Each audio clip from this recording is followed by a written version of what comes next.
Hi everybody, it's indeed a privilege to be part of this Global PME Forum, annual forum, and good afternoon to all of you.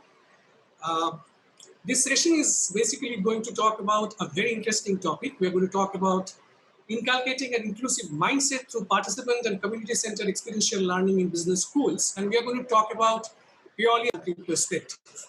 So I'm joined here in this panel by a stellar panel comprising of professors from all walks of life and from various business schools in India. So we are joined here by Professor Kasturi Das. Professor Kasturi Das is actually a Chibin Fellow with the University of Oxford and has been an advisor with World Economic Forum and also with Government of India. She's currently a professor with Institute of Management Technology, Ghaziabad. I'm joined here by Professor Anugamini. Professor Anugamini is from Symbiosis School of Management, SIBM, Symbiosis International Business Management, School of International Business Management. And Anugamini actually has been involved in editing a number of relevant issues, particularly related to the topic which we are going to discuss today. And I'm sure she'll be able to throw a good amount of light on the topic that we're going to discuss.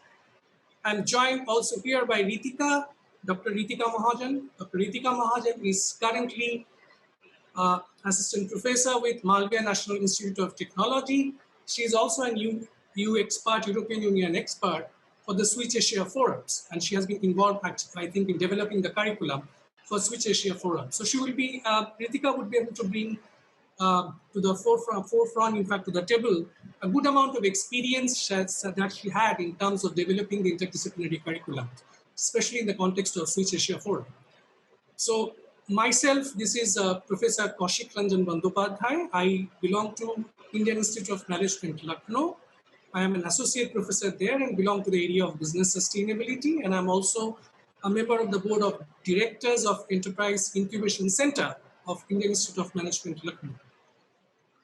So today's topic is, as I've mentioned, is inculcating an inclusive mindset. Education, as we all know, has always been discussed about in various literature, various forum, as a basic human need. And when we talk about education as a basic human need, it reminds us of Paul Streeting.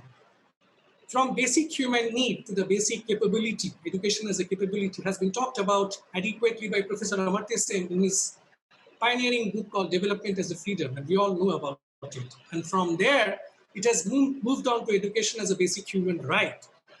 So now education is something which is basically needed for a pillar of the just society. It's a fulcrum of the just society.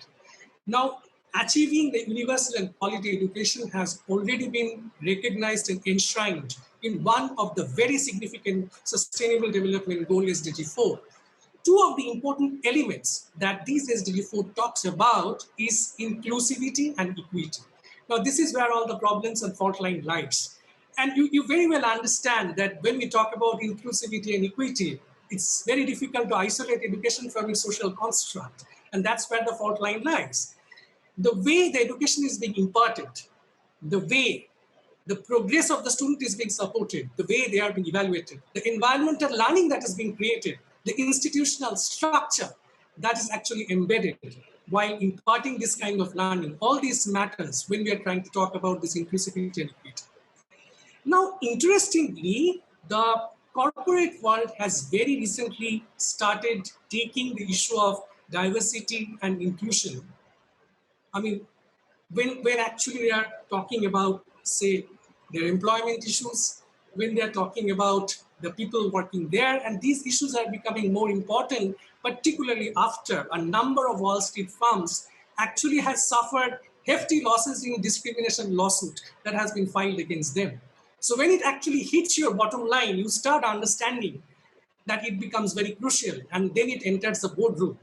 So, but an important part of the story is that if, and the corporates have been trying with various tools in the past, various diversity tools, performance ratings, they have been trying the hiring test, all these doesn't seem to have yielded the desired results. So what one needs to see, and people have been talking about at length, is that engagement and mentoring is very, very important. And this is where this session is actually coming in. We are actually trying to understand if this engagement and mentoring, if this inculcation of the inclusive mindset can happen right from the higher education institutions or the business schools, from where the pre-employment training actually happens,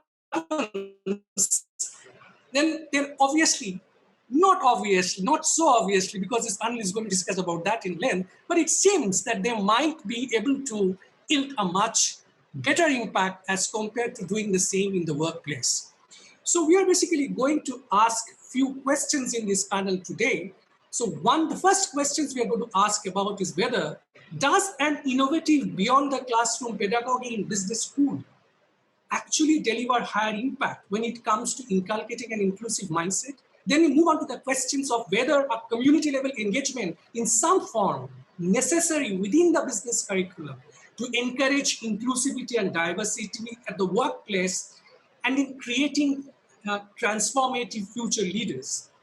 The third questions, which I think is very, very important in today's context, particularly in the context of developing country, is whether the narrow focus on functional competency without appreciations of the broader systemic context of the society leads to an effective training of the future leaders and managers. So with these three questions will actually be addressed in this panel today through our experts and through our scholars who are going to deliberate on these issues. So I'm going to start off with Kasturi first. So Kasturi precisely has a hands-on experience in actually,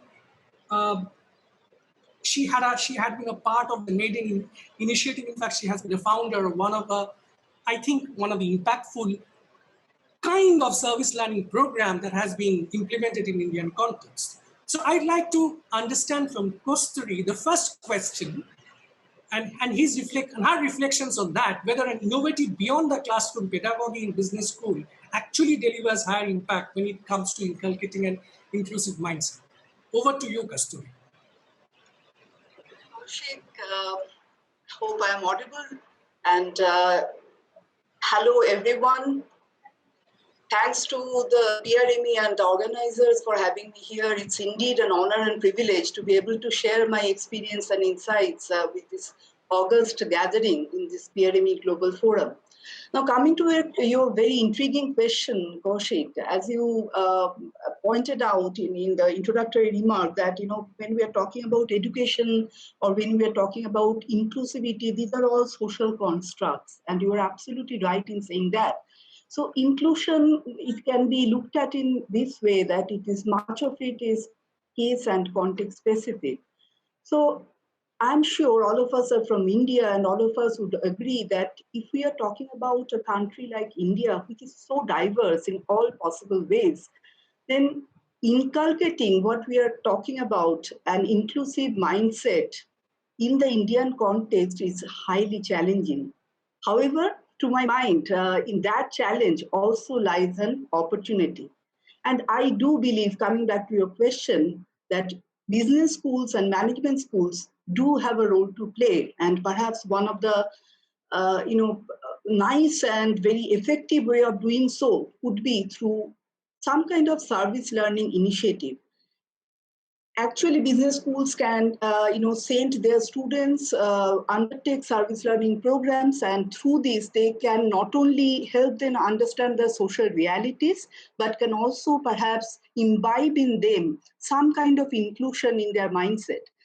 And when I say that, I am saying from the point of view of someone who has been involved in developing such kind of a service learning initiative in an Indian business school, IMT Ghaziabad, which all of you are aware that is a leading business school in India, accredited with AACSB International.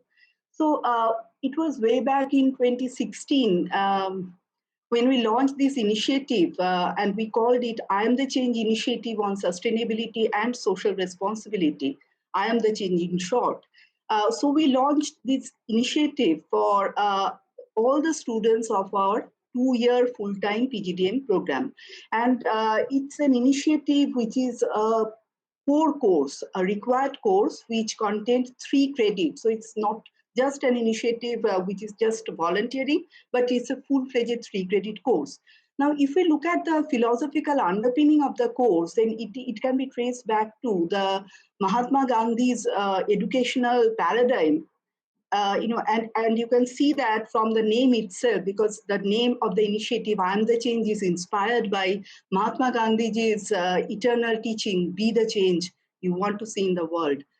Now, not only that, what we had in mind is how we can actually blend the Gandhian philosophy with the contemporary thinking of management education, particularly the know, do, be philosophy, as espoused by Professor Shrikant Datar of Harvard Business School. So if we share with you, some of the learning objectives of the 3 credit experiential learning course that we had at least 3 learning objectives in mind. First was experiential appreciation of social context and challenges of the people who are unlike oneself. The second was developing understanding of social responsibilities in individual as well as business context. And third and final was enabling our students to experience the joy of contribution. So it was a course on sustainability and social responsibility, but you can see if you look at it and the learning objectives we had in mind, inclusivity and developing inclusive mindset was very much part and parcel of the entire thinking process behind this course. What we had in mind, and we were just talking about Professor Amartya Sen and also talking about the just society, exactly that is something we had in mind also, because the course was grounded on the premise that business leaders and entrepreneurs of tomorrow need to appreciate the nuances of a just society and act in a just manner in their regular day-to-day activities. Now, what we did is that we required all our students of our 2-year MBA program to reach out to the ground, work with the communities in partnership with some NGOs as well as some government agencies with whom we had developed partnership with. As the faculty in charge of the initiative who was responsible for making it happen, I developed this partnership with dozens of NGOs and other actors, and I also was involved in in consultation with these partners, developing small social projects in which students working in group can actually go out and work with the communities. Now, we had a large kitty of different variety of projects, including, say, education, skill development, women empowerment, e-waste, recycling, and so on. It's a long list. I'm not going to tell you all that in the interest of time. But what is important for me to tell you is that we are sitting here in the global PRME forum, and it is important that each of these social projects was in alignment with one or more sustainable development goals of the United Nations. And this way it was quite in tune with the UN PRME's objective of bringing SDGs to each and every management classroom. This is something we were trying to do in our own very unique way in IMT Ghaziabad. Now, in the maiden year of the course, when we launched it in the 2016-17 academic year, we had around 450 odd students, and we developed 74 social projects, which were spread across different parts of the Delhi National Capital region, which is quite a vast area, as you are aware. Now, as per students' estimation, we could reach out to more than 5,000 lives and touch these lives in whatever little way we could. Coming to the impact of the initiative from the angle of inclusive mindset, how far we have been able to develop it, here I would like to share a very interesting story with you. When we were launching this initiative, we started with all-round discontentment among the students. And the reason is that they were not happy at all. Mostly, a lot of them were not happy, I would say. And they were of the view that, why this kind of 3-credit course on social responsibility? And why would we have to go and work, in places which are so unfamiliar to us and people who are so different from us? So when we are talking about inculcating inclusive mindset, you can see that this is something which was really, creating some kind of feverishness among the students. And mind you, I'm not blaming the students, because had I been in their position, I would have reacted in exactly the same manner. Because when we talk about education system in our country, we don't look at it like that, and that kind of inclusive mindset is not inculcated in us from the very beginning. So we are not blaming the students if they were a little bit jittery when we started off with the initiative. However, what is all the more intriguing is that by the time the course came to an end in the first year itself, it turned out to be quite an impactful initiative overall. And just to share some numbers with you so that you can understand better what I'm talking about, we actually reached out to the students and asked them to, give us rating on a 10-point scale on certain parameters which are linked with the learning objectives of the course. For instance, we would ask them, how far we have been able to expose them to situations which are unlike themselves, how far the course allowed them to realize social realities, so on and so forth.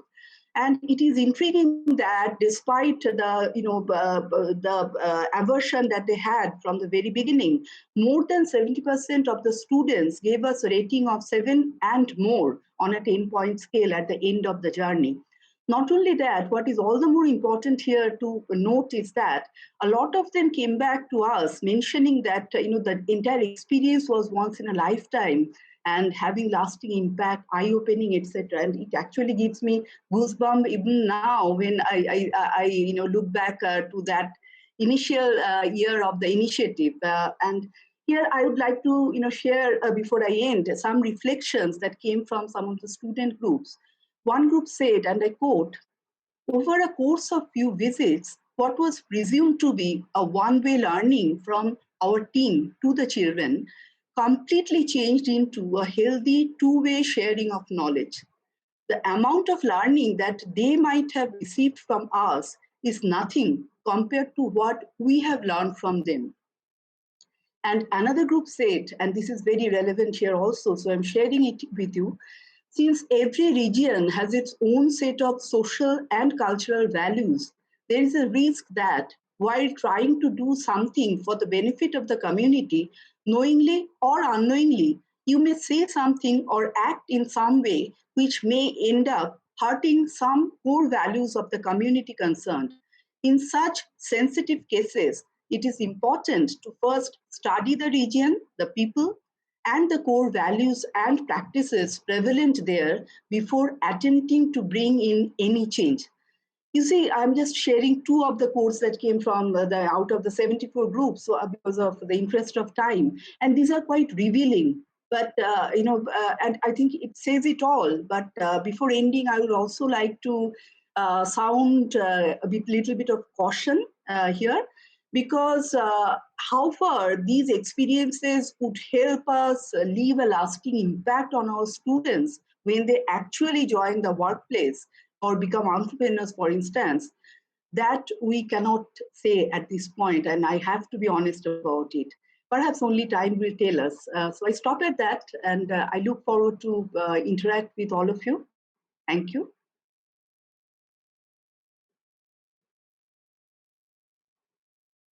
Kaushik, you are muted.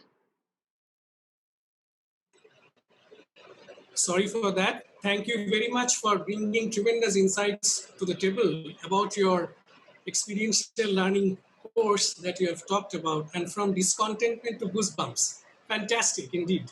So I take this is my takeaway from discontentment to goosebump from your experiential learning program, but you have also kind of projected in front of us a caution. So I take my learning from there, and I'm trying to pose the next question and more relevant ones by taking the learnings from what you have talked about to Anugamini, because I feel with her experience in training leaders with her experience in training, for instance, especially in the leadership program, she'll be able to bring a different kind of insights to that story.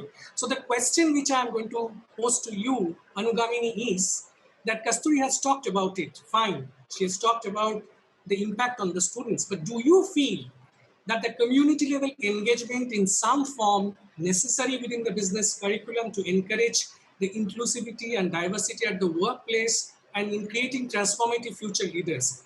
And I would particularly like to have your insights in the VUCA world, I mean, as it's like volatility, uncertainty, complexity, and ambiguity, to make it clear. And particularly as we are going through trying times. So it would be worthwhile getting your insights on that. Okay, Over to you. first of all, I just wanted to check if I'm audible to all. Yes, you are. Okay, Go ahead. okay. Now, the next thing is, thank you so much, first of all, for involving me into this discussion, because this is something which actually requires a major discussion. And when it's done at the global level, it will always has an impact. Now, when I come to what Dr. Kasturi has mentioned, I really believe that it was really thoughtful of involving something into the curriculum itself that can make students learn a lot, apart from what theories and practical things they are learning. But I have a few questions towards this whole system, because what we are looking at is at the top. Okay, we are not looking at what is actually, what all problems the whole system is actually facing in meeting the SDGs goals. Okay, and that is something which we need to consider before we go ahead with bringing curriculum as a part to let them learn about inclusivity.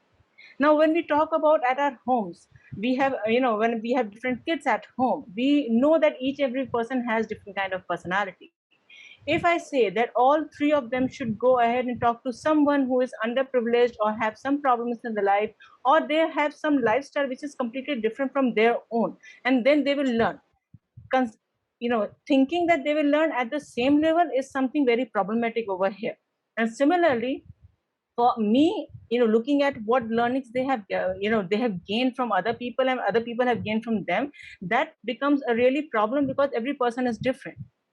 Now, with this particular context, that example I just quoted, we need to first of all understand, are we inclusive? The higher education institutions are inclusive or not? When we look at into the higher education institutions, the people who are coming as faculty members and staff have different kind of degrees, and they have different kind of experience, and they are experts in their own area. And when it comes to having groups together working towards one common goal, this is something which we hardly find in higher education institutions, because each and every faculty members are completely oriented toward their own specific subject that they are teaching, and informally they have few faculty members with whom they are more comfortable in talking. With more comfortable in talking, here itself I can pinpoint that there is in and out group criteria, which always makes you understand a few people but do not accept the flaws and strengths of other people. And when we are behaving in such a manner that other people are not like that, or they are not having such profile, but still they are at the same level we are having, or the pace they are getting other people are getting, this kind of discrimination when it comes to your talks and informal personality, and when students look at us like that, do we believe that they are going to learn from simple curriculum of 3 credit subject, or if we devote a whole semester to them also, do we really feel that they will they will be able to learn it properly from us as they look forward to? The second thing I wanted to ask is the curriculum. Now, when we ask students to get involved into some curriculum, they read books, they learn theories, they look at some experiential learning, some videos, something. And when they are on the project, they go and meet the people. Now, in both the criteria, we must accept the fact that both of them are actually, both the criteria, students are involved actually for the credits and the marks, which is very minimal to all the other subjects that are being taught. Okay, and even if they fail in that subject, or even if they get very less marks in that subject, that is absolutely not going to affect their placements. So here we need to think about what perspective they have in their mind before going ahead with that project and with that curriculum. And that absolutely dilutes the major effectiveness part of this whole curriculum, or asking them to go ahead with the project. Like I placed first initial example itself, that when we have 3 kids at home, all 3 of them are different, we cannot accept each and everyone to have same level of learning, even though all 3 of them were sent to the same scenario.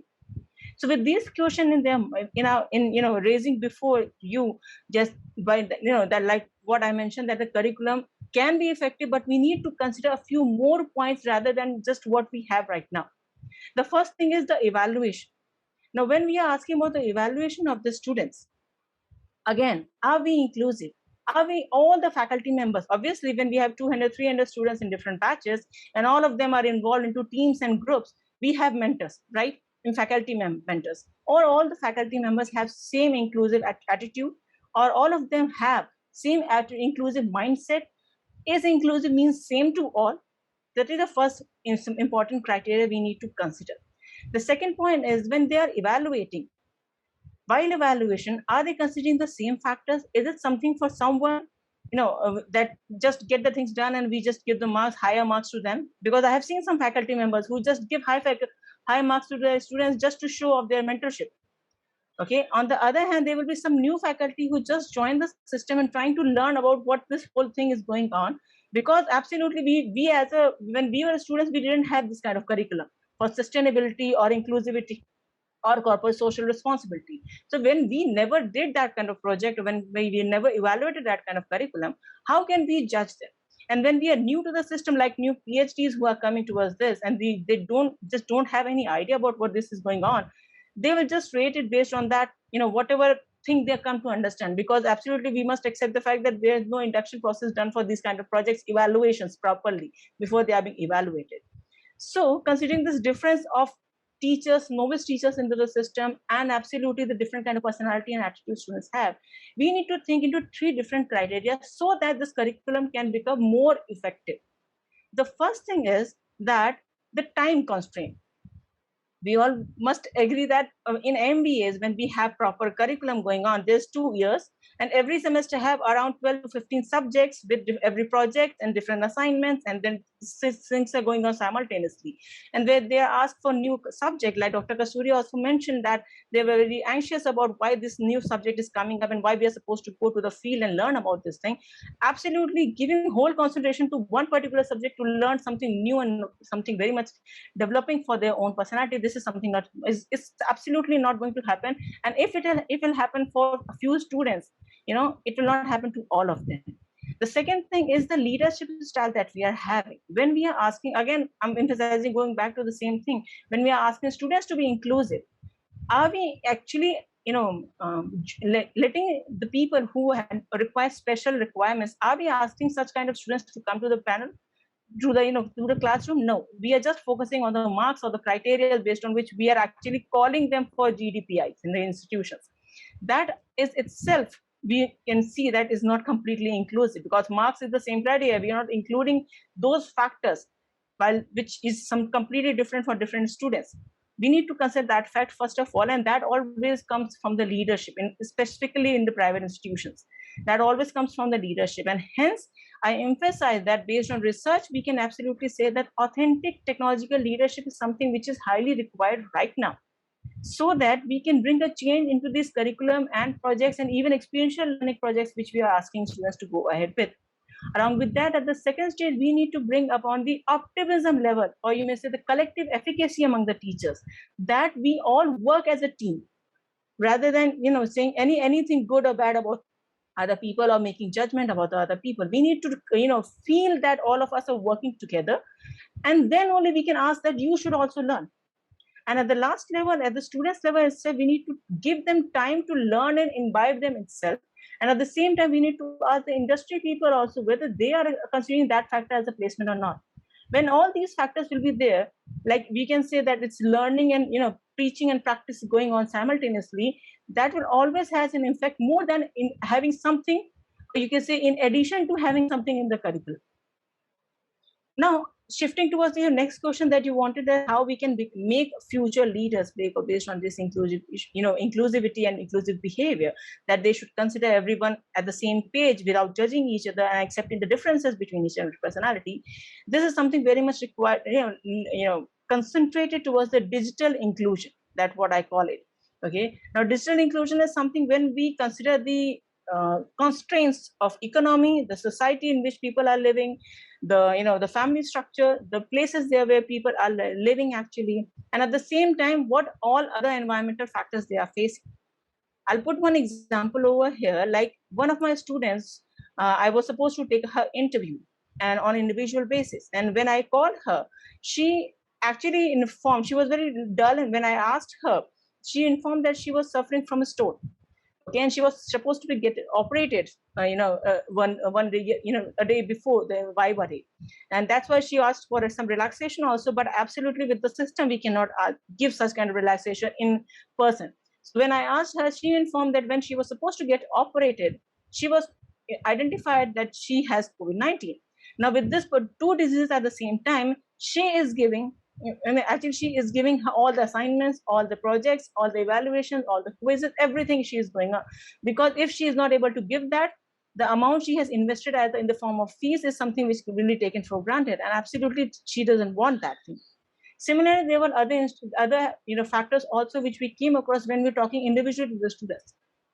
But when we talk in the class where we have around 60 and 70 people, or you may say 200 students at the same time, listening to us, in that criteria, absolutely considering individual factors will be a problem. And hence, I emphasize that for future leaders, we need to make the students learn how to manage this uncertain situation, because it can come to anyone in the organization.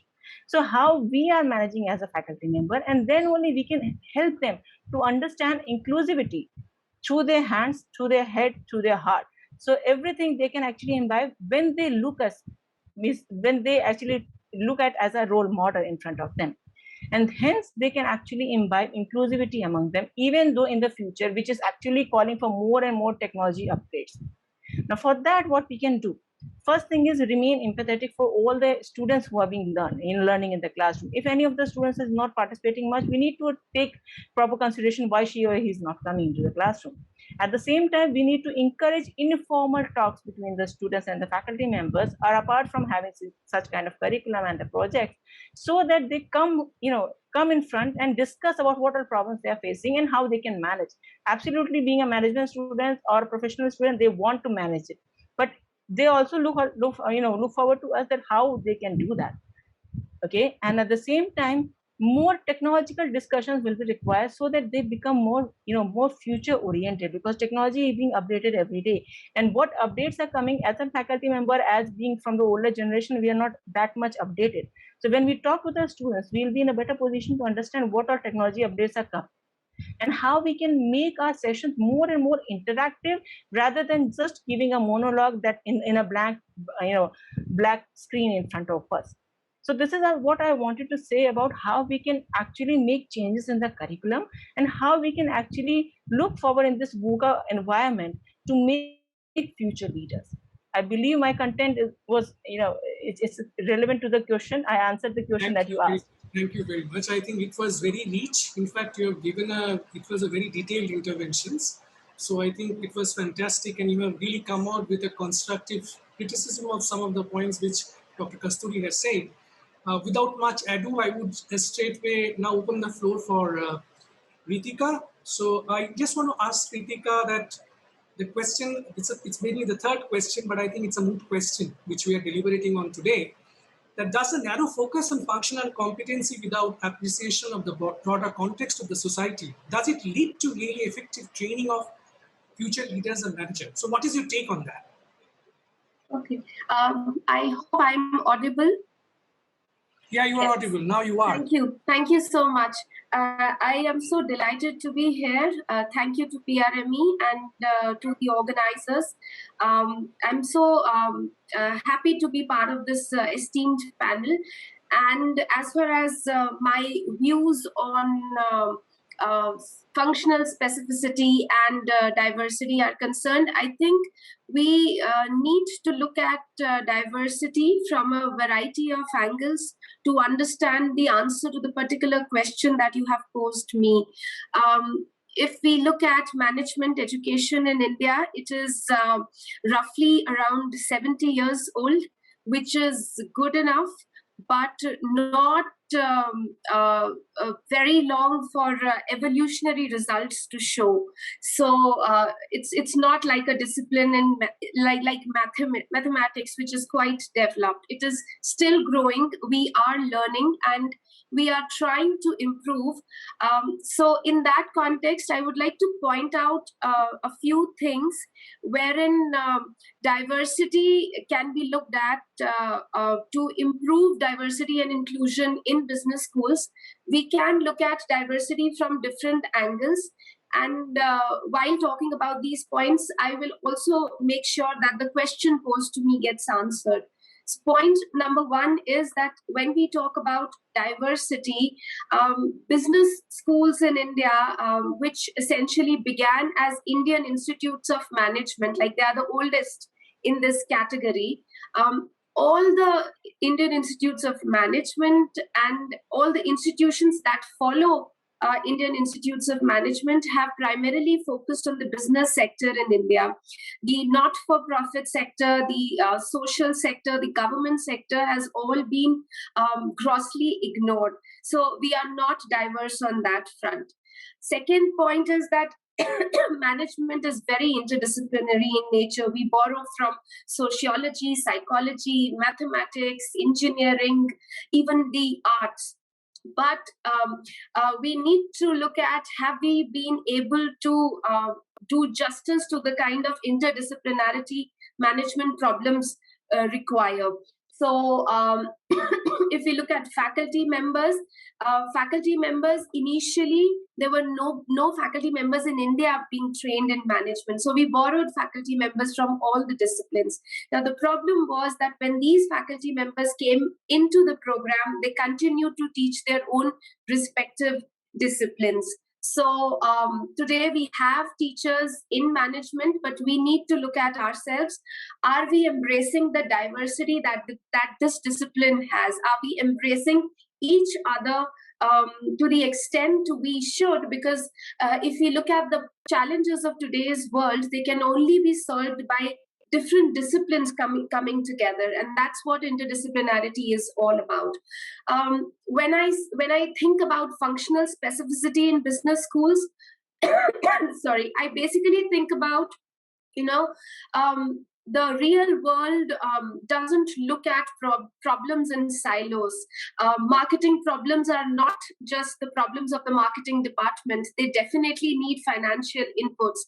If you talk to an entrepreneur cannot put himself in one particular department. An entrepreneur is thinking about marketing, finance, production, everything simultaneously. So are we diverse in terms of that functional specificity also, in the sense that are we teaching our students how do you solve integrated problems, right? So I personally feel that this functional classification is something that B schools have given to the real world, and not what the real world has taught B schools. So we have put people in these different departments, and I think we need to think about diversity in all these aspects. We need to think about diversity in terms of embracing all disciplines together. We need to think about focusing on all sectors together. We need to think about bringing together all the functional specialities also together, and create a person who can solve problems and think creatively. So the way forward is this, in my opinion. So I'll stop here, and maybe we can have some discussion on these points amongst the panel. Mute. Your yes. Thank you very much. And I'm sorry that you had a little bit of trouble in terms of getting connected. But I think these insights are really worth following. So I think the basic takeaway I have from Kasturi, obviously just leaving the joke aside, that from discontent to goosebumps, the important issue is that community, engaging with the community is critical, and engaging with the community actually does help you to develop some inculcation of inclusivity does happen there, because when you try to engage with people who are living a completely different kind of life than what you are living or what you are going through. So that is critical. But then I come across the second important point, which has been raised by Anudamini, which says that the important issue is that the faculty or the teachers who are actually imparting these educations to what extent have they been imparted the inclusive educations. So if they have actually gone through that curriculum, have actually inculcated in them, then in that case, it would be worthwhile for them to appreciate the nature of the inclusivity. And in fact, you can say that if you're talking about the equity and inclusivity, then they should be able to appreciate that. But not in the current context where I think there has been a clear focus, in particularly in Indian business school, towards a placement-centric learning, where I think this additional stuff of say additional courses, for instance, be it a community-centric learning, be it a problem-based learning. Problem-based learning is what Kritika talked about. In fact, it's talking about the integrated way of looking at the problems. So when you are actually trying to give a problem to a student, you should be able to appreciate all the aspects of the problem, be it marketing, be it finance, be it organizational behavior, be it HR. But unfortunately, the same problem is being repeated across the different disciplines in a different manner. And students are not being able to marry them across the discipline and try to arrive at a real solution of the problem. So with that, this is you can say with that, I would like to pass it on to you. If you're hard pressed on the time, we now have 5 minutes left, but you really have some valuable interventions to make, any one of you, you can come on that. Feel free. I mean, I'm leaving the floor open to Kasturi, Deepika, and Anurag. Just one point, Kaushik and everyone. And thanks very much, Anugamini and Ritika, for the very valuable points and the critical comments. There is no time for me to get back and respond to those. But one point I would still like to mention, appreciate all your concerns. And these are some of the things we can have a separate chat on each one of it, how we try to tackle. But one thing I would like to mention is that, as Ritika was pointing out, business schools are just looking at the business sector, not social part of it. And Anugamini is talking about from a wider perspective, what happens to leadership development in the business when they are joining, etc. In that context, my only submission would be based on my experience. Rather than having a course which is confined within the 4 walls of the classroom, it is still better, I think, to have something like a service learning program, even if we have a lot of challenges and difficulties in ensuring inclusive mindset only through one course. It would be better than doing nothing and just keeping our students only centered towards what otherwise they have been doing, as Ritika pointed out, looking at things in silos. So that is my only submission. Thank you. Thank you very much. Thank you very much. I think it would be worthwhile taking this offline and to different discussions. And I do appreciate the fact that you raised that it may not necessarily be achievable with just one course. And perhaps one of the discussions that we are having now is whether this basically the context of business and society somehow can be absorbed or assimilated within each of the courses that we have within the curriculum, rather than having a standalone course and making the students feel that, well, we have to do a course like that to actually pass out. That might solve some of the problems, and I think many of the business schools are actually thinking along that line. But thank you very much. I think I am enriched with a hell of a lot of experience and insights that have been brought to the table, and thank you very much for all your inputs. The floor is now open to questions. Thank you. Thank you. Thank you so much. Thank you, everyone. Thank you so much. Thank you. It was a pleasure.